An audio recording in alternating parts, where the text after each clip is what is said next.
Hi friends, എജുപ്ലസ് learning ക്ലാസ്സസിൻ്റെ പുതിയൊരു വീഡിയോയിലേക്ക് എല്ലാവർക്കും സ്വാഗതം.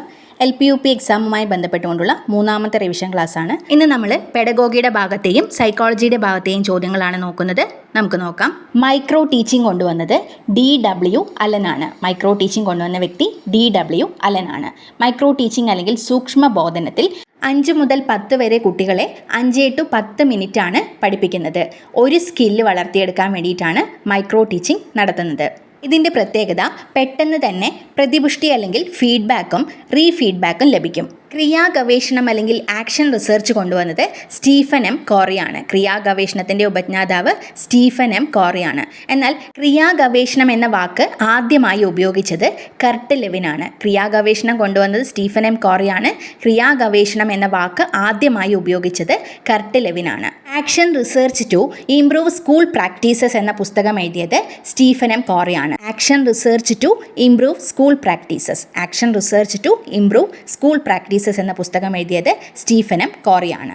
ആക്ഷൻ റിസർച്ചും കേസ് സ്റ്റഡിയും തമ്മിലുള്ള പ്രധാന വ്യത്യാസം, ഒരു ക്ലാസ്സിലെ മെജോറിറ്റി കുട്ടികളുടെ പ്രശ്നങ്ങൾ പരിഹരിക്കുന്നതാണ് ആക്ഷൻ റിസർച്ച്. ഒരു ക്ലാസ്സിലെ ഭൂരിഭാഗം കുട്ടികളുടെയും പ്രശ്ന പരിഹരണത്തിന് വേണ്ടിയുള്ളതാണ് ആക്ഷൻ റിസർച്ച്.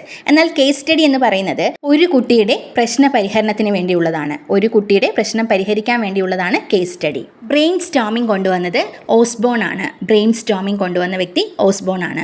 സമൂഹത്തിലെ പ്രശ്ന പരിഹാരത്തിനായിട്ട് അടിയന്തര യോഗം വഴി അവരോട് പെട്ടെന്ന് പ്രശ്ന പരിഹാരം നടത്താൻ ആവശ്യപ്പെടുകയാണ് ബ്രെയിൻ സ്റ്റോമിങ്ങിലൂടെ ചെയ്യുന്നത്. സമൂഹത്തിലെ പ്രശ്ന പരിഹാരത്തിനായി അടിയന്തര യോഗം വഴി അവരോട് പെട്ടെന്ന് പ്രശ്ന പരിഹാരം നടത്താൻ ആവശ്യപ്പെടുകയാണ് ചെയ്യുന്നത്.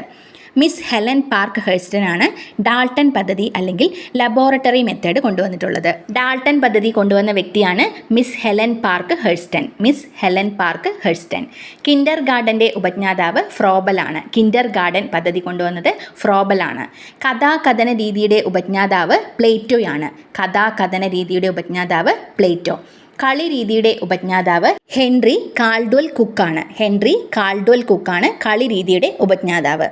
ഒരു പ്രശ്നത്തിന് ഒരൊറ്റ പരിഹാരമേ ആവശ്യമുള്ളൂ എങ്കിൽ അവിടെ വ്യക്തി ഉപയോഗപ്പെടുത്തുന്നത് എന്താണ്? ഒരു പ്രശ്നത്തിന് ഒരൊറ്റ പരിഹാരമേ ആവശ്യമുള്ളൂ എങ്കിൽ അവിടെ വ്യക്തി ഉപയോഗപ്പെടുത്തുന്നത് സംവ്രജന ചിന്തനമാണ്. സംവ്രജന ചിന്തനം.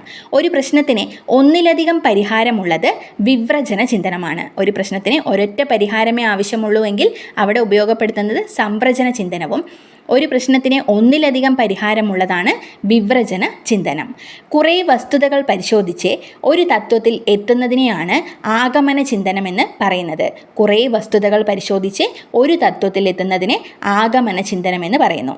ഒരു തത്വത്തിൽ നിന്ന് അതിൻ്റെ അംശങ്ങളിലേക്ക് പോകുന്നതാണ് നിഗമന ചിന്തനം. ഒരു തത്വത്തിൽ നിന്ന് അതിൻ്റെ അംശങ്ങളിലേക്ക് പോകുന്നതിനെയാണ് നിഗമന ചിന്തനമെന്ന് പറയുന്നത്. പഠനത്തിൽ ശരാശരി നിലവാരം പുലർത്തുന്ന കുട്ടി വളരെ ശ്രമപ്പെട്ട് കായിക മേഖലയിൽ പ്രാവീണ്യം നേടുന്നതിൽ വിജയിക്കുന്നു. ഇത് ഏതിലാണ് വരുന്നത്? പഠനത്തിൽ ശരാശരി നിലവാരം പുലർത്തുന്ന കുട്ടി വളരെ ശ്രമപ്പെട്ട് കായിക മേഖലയിൽ പ്രാവീണ്യം നേടുന്നതിൽ വിജയിക്കുന്നു. ഇത് അനുപൂരണമാണ്. അനുപൂരണം അല്ലെങ്കിൽ കോമ്പൻസേഷൻ. അഡ്ജസ്റ്റ് ചെയ്യാൻ പറ്റാത്തവരാണ് അപസമായോജിതൻ എന്ന് പറയുന്നത്. അഡ്ജസ്റ്റ് ചെയ്യാൻ പറ്റാത്തവരെ അപസമായോജിതൻ എന്ന് പറയുന്നു. എന്താണ് ഡിഫൻസ് മെക്കാനിസം അല്ലെങ്കിൽ പ്രതിരോധ തന്ത്രങ്ങൾ എന്ന് നമുക്ക് നോക്കാം. ആദ്യത്തേത് ദമനം അല്ലെങ്കിൽ റിപ്രഷൻ. അതായത് നമുക്കുണ്ടാകുന്ന വേദനിപ്പിക്കുന്ന അനുഭവങ്ങളെയെല്ലാം അബോധ മനസ്സിലേക്ക് തള്ളിവിടുന്നതിനെയാണ് ദമനം അല്ലെങ്കിൽ റിപ്രഷൻ എന്ന് പറയുന്നത്. നമുക്കുണ്ടാകുന്ന വേദനകളെ അല്ലെങ്കിൽ വേദനിപ്പിക്കുന്ന അനുഭവങ്ങളെ അബോധ മനസ്സിലേക്ക് തള്ളിവിടുന്നതിനെയാണ് ദമനം അല്ലെങ്കിൽ റിപ്രഷൻ എന്ന് പറയുന്നത്.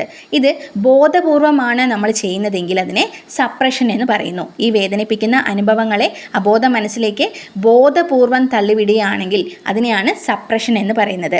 ഫ്രോയിഡിൻ്റെ അഭിപ്രായത്തിലെ അക്ഷരപ്പിഴവ് ഉണ്ടാകുന്നത് നാക്ക് പിഴവിന് കാരണം എല്ലാം ദമനമാണ്. അക്ഷരപ്പിഴവിനും നാക്ക് പിഴവിനും കാരണമാകുന്നത് ദമനം അല്ലെങ്കിൽ റിപ്രഷനാണ്. രണ്ടാമത്തെ ഡിഫൻസ് മെക്കാനിസമാണ് പ്രക്ഷേപണം അല്ലെങ്കിൽ പ്രൊജക്ഷൻ. നമ്മൾ ചെയ്യുന്ന തെറ്റുകൾ മറ്റൊരാളിൽ ആരോപിക്കുന്നതാണ് പ്രക്ഷേപണം അല്ലെങ്കിൽ പ്രൊജക്ഷൻ എന്ന് പറയുന്നത്. നമ്മുടെ തെറ്റ് നമ്മളല്ല ചെയ്തത്, അത് മറ്റൊരാളാണ് എന്ന് ആരോപിക്കുന്നതാണ് പ്രക്ഷേപണം അല്ലെങ്കിൽ പ്രൊജക്ഷൻ. അടുത്തതാണ് താദാത്മീകരണം അല്ലെങ്കിൽ ഐഡന്റിഫിക്കേഷൻ. താദാത്മീകരണം യുക്തീകരണം അല്ലെങ്കിൽ ഐഡന്റിഫിക്കേഷൻ. നമ്മൾ മറ്റൊരാളുമായി അല്ലെങ്കിൽ സംഘടനയുമായി താദാത്മീകരിച്ചുകൊണ്ട് അവരുടെ വിജയം നമ്മളും കൂടെ ആഘോഷിക്കുന്നു. അതിനെയാണ് താദാത്മീകരണം അല്ലെങ്കിൽ ഐഡന്റിഫിക്കേഷൻ എന്ന് പറയുന്നത്. നമ്മൾ മറ്റൊരാളുമായി അല്ലെങ്കിൽ സംഘടനയുമായി താദാത്മീകരിച്ചുകൊണ്ട് അവരുടെ വിജയം നമ്മളും ആഘോഷിക്കുന്നതാണ് താദാത്മീകരണം അല്ലെങ്കിൽ ഐഡന്റിഫിക്കേഷൻ. അടുത്തത് യുക്തീകരണം അല്ലെങ്കിൽ റാഷണലൈസേഷൻ. നമ്മൾ ചെയ്ത തെറ്റിനെ ന്യായീകരിക്കുന്നതിനെയാണ് യുക്തീകരണം അല്ലെങ്കിൽ റാഷണലൈസേഷൻ എന്ന് പറയുന്നത്. നമ്മൾ ചെയ്ത തെറ്റിനെ ന്യായീകരിക്കുന്നതാണ് യുക്തീകരണം. ഇതിൽ ഉൾപ്പെടുന്നതാണ് പുളിക്കുന്ന മുന്തിരിങ്ങ രീതിയും മധുരിക്കുന്ന നാരങ്ങ രീതിയും. ഉദാഹരണത്തിന് നമ്മളിപ്പോൾ PSC എക്സാം എഴുതി ജോലി നേടാനായിട്ട് ട്രൈ ചെയ്യുന്നുണ്ട്. കുറേ കഴിയുമ്പോൾ കുറച്ച് പേർക്ക് മടുപ്പായി അത് നിർത്തും, അല്ലെങ്കിൽ പല സാഹചര്യങ്ങൾ കൊണ്ട് നമുക്കത് നേടിയെടുക്കാൻ പറ്റാതെ വരും. ആ സമയത്ത് പുളിക്കുന്ന മുന്തിരിങ്ങ രീതിയാണ് നമ്മൾ ഉപയോഗിക്കുക. ഗവൺമെൻറ് ജോലിയെന്ന് നമുക്ക് പറഞ്ഞിട്ടുള്ളതല്ല, അതൊക്കെ ഒരുപാട് പഠിക്കുന്നവർക്കാണ്, അല്ലെങ്കിൽ കുറേ വർഷം പഠിക്കണം, ഒരുപാട് കാര്യങ്ങൾ പഠിക്കണം, അങ്ങനെ ഒരുപാട് ന്യായീകരണങ്ങൾ നമ്മൾ പറയാറുണ്ട്. അതാണ് പുളിക്കുന്ന മുന്തിരിങ്ങ രീതിയിൽ വരുന്നത്. അതേസമയം ഒരാളെ ജോലിയിൽ നിന്നും പിരിച്ചുവിടുകയാണെന്ന് വെച്ചോളൂ. അപ്പോൾ ആ പിരിച്ചുവിടുന്ന ആൾ പിരിച്ചുവിട്ടു എന്നുള്ള ആ നെഗറ്റീവ് മറയ്ക്കാനായിട്ട് അദ്ദേഹം ന്യായീകരിക്കുകയാണ്. ജോലി ഇല്ലാത്തത് കൊണ്ട്, അല്ലെങ്കിൽ എനിക്ക് ജോലിക്ക് പോകാത്തത് കൊണ്ട് കുടുംബത്തെ നോക്കാൻ ഒരുപാട് സമയം കിട്ടുന്നുണ്ട്, കുടുംബത്തോടൊപ്പം ചെലവഴിക്കാൻ ഒരുപാട് സമയം കിട്ടുന്നുണ്ട് എന്ന് ന്യായീകരിക്കുകയാണ്. അതിനെയാണ് മധുരിക്കുന്ന നാരങ്ങ എന്ന് പറയുന്നത്. അടുത്തതാണ് ഉദാത്തീകരണം അല്ലെങ്കിൽ സബ്ലിമേഷൻ. കുട്ടികളില്ലാത്തവർ അനാഥാലയങ്ങൾക്ക് മിഠായി കൊടുക്കുന്നത് ഉദാത്തീകരണം അല്ലെങ്കിൽ സബ്ലിമേഷന് ഉദാഹരണമാണ്. നമുക്ക് സ്വീകാര്യമല്ലാത്ത ആഗ്രഹങ്ങളെ സമൂഹത്തിന് പോസിറ്റീവായി തോന്നുന്ന രീതിയിൽ മാറി ചിന്തിക്കാൻ പ്രേരിപ്പിക്കുന്നതാണ് ഉദാത്തീകരണം. ഉദാഹരണത്തിന് സ്കൂളിലെ ചുവര് വൃത്തികേടാക്കുന്ന കുട്ടിയെ കൊണ്ട് പെയിൻ്റ് അടിക്കാൻ പറയുന്ന സമയത്ത് അവൻ പിന്നീടത് വൃത്തികേടാകാതെ നോക്കും. അടുത്ത പ്രതിരോധ തന്ത്രമാണ് അനുപൂരണം അല്ലെങ്കിൽ കോമ്പൻസേഷൻ.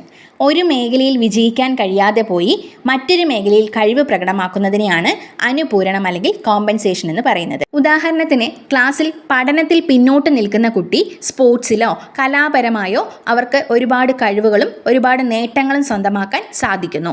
ഇതിനെ അനുപൂരണം എന്നാണ് പറയുന്നത്. അനുപൂരണം അല്ലെങ്കിൽ കോമ്പൻസേഷൻ. ഒരു മേഖലയിൽ വിജയിക്കാൻ കഴിയാതെ പോയി മറ്റൊരു മേഖലയിൽ കഴിവ് പ്രകടമാക്കുന്നതാണ് അനുപൂരണം അല്ലെങ്കിൽ കോമ്പൻസേഷൻ. അടുത്തതാണ് പശ്ചാത്ഗമനം അല്ലെങ്കിൽ റിഗ്രഷൻ.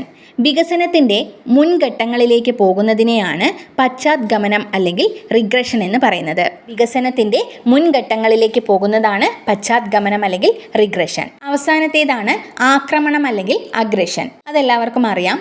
അടുത്തൊരു ചോദ്യമാണ്, എബ്രഹാം മാസ്ലോയുടെ ആവശ്യങ്ങളുടെ ശ്രേണിയിൽ സുരക്ഷിതത്വവുമായി ബന്ധപ്പെട്ട ആവശ്യങ്ങൾക്കും അഭിമാനബോധവുമായി ബന്ധപ്പെട്ട ആവശ്യങ്ങൾക്കുമിടയിൽ ക്രമീകരിച്ചിട്ടുള്ളത് ഏതാണ്?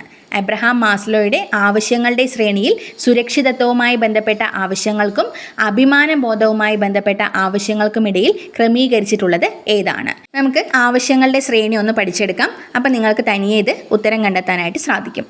ആവശ്യങ്ങളുടെ ശ്രേണി അല്ലെങ്കിൽ ഹൈറാർക്കി ഓഫ് നീഡ്സ് കൊണ്ടുവന്നത് എബ്രഹാം മാസ്ലോയാണ്. ആവശ്യങ്ങളുടെ ശ്രേണി അല്ലെങ്കിൽ ഹൈറാർക്കി ഓഫ് നീഡ്സ് കൊണ്ടുവന്ന വ്യക്തി എബ്രഹാം മാസ്ലോയാണ്.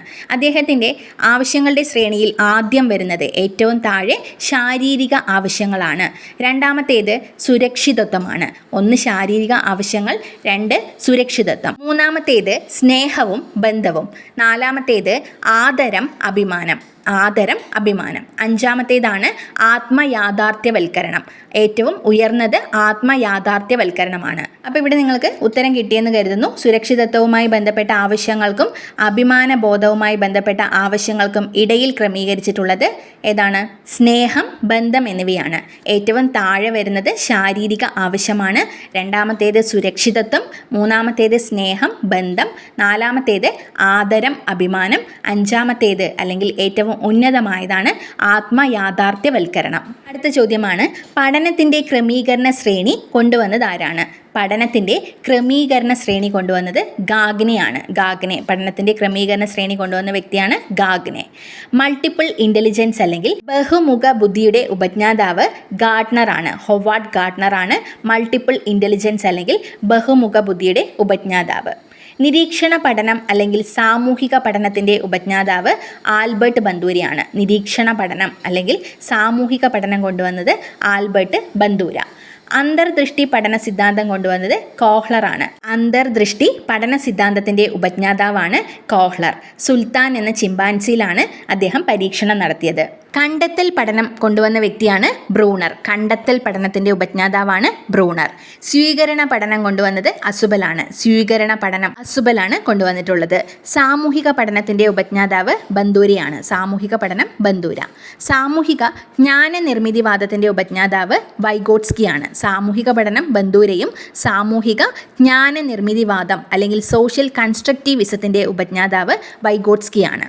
അടുത്ത ചോദ്യം, പഠനവക്രം എക്സ് അക്ഷത്തിന് സമാന്തരമായ ഒരു രേഖാഖണ്ഡത്തിൻ്റെ രൂപത്തിലായിരിക്കുന്ന പഠനക്രമം ഏതാണ്? പഠനവക്രം എക്സ് അക്ഷത്തിന് സമാന്തരമായ ഒരു രേഖാഖണ്ഡത്തിൻ്റെ രൂപത്തിലായിരിക്കുന്ന പഠനക്രമം ഏതാണ്? ഉത്തരം പഠന പീഠസ്ഥലിയാണ്. പഠന പീഠസ്ഥലി. ഇവിടെ ഞാൻ പിക്ചേഴ്സ് കൊടുത്തിട്ടുണ്ട്, അതൊന്ന് നോട്ട് ചെയ്യാം. ആദ്യത്തെ ഗ്രാഫ് ഉന്മധ്യവക്രം അല്ലെങ്കിൽ ഗൃണത്വരണ പഠനവക്രം എന്ന പേരിലാണ് അറിയപ്പെടുന്നത്. ഉന്മധ്യവക്രം അല്ലെങ്കിൽ ഗൃണത്വരണ പഠനവക്രം. രണ്ടാമത്തേത് ഋജുരേഖ അല്ലെങ്കിൽ സ്ട്രെയിറ്റ് ലൈൻ ആണ്. ഋജുരേഖ അല്ലെങ്കിൽ സ്ട്രെയിറ്റ് ലൈന്. മൂന്നാമത്തെ പിക്ചറാണ് നദമധ്യവക്രം. നദമധ്യവക്രം. നാലാമത്തേതാണ് പഠന പീഠസ്ഥലി. പഠന പീഠസ്ഥലി. ഇത്രയും ചോദ്യങ്ങളാണ് ഈ ക്ലാസ്സിൽ ഉൾപ്പെടുത്തിയിട്ടുള്ളത്. ഈ ക്ലാസ് നിങ്ങൾക്ക് യൂസ്ഫുൾ ആയെങ്കിൽ അതൊന്ന് കമൻറ്റിലൂടെ അറിയിക്കുക. ക്ലാസ് മറ്റുള്ളവർക്കൂടെ ഒന്ന് ഷെയർ ചെയ്ത് കൊടുക്കുക. അതോടൊപ്പം വീഡിയോ ലൈക്ക് ചെയ്യാനും ചാനൽ സബ്സ്ക്രൈബ് ചെയ്യാനും മറക്കരുത്. നിങ്ങളുടെ അഭിപ്രായങ്ങൾ കമൻറ്റിലൂടെ അറിയിക്കുക. നമുക്ക് മറ്റൊരു ക്ലാസ്സുമായി കാണാം. താങ്ക്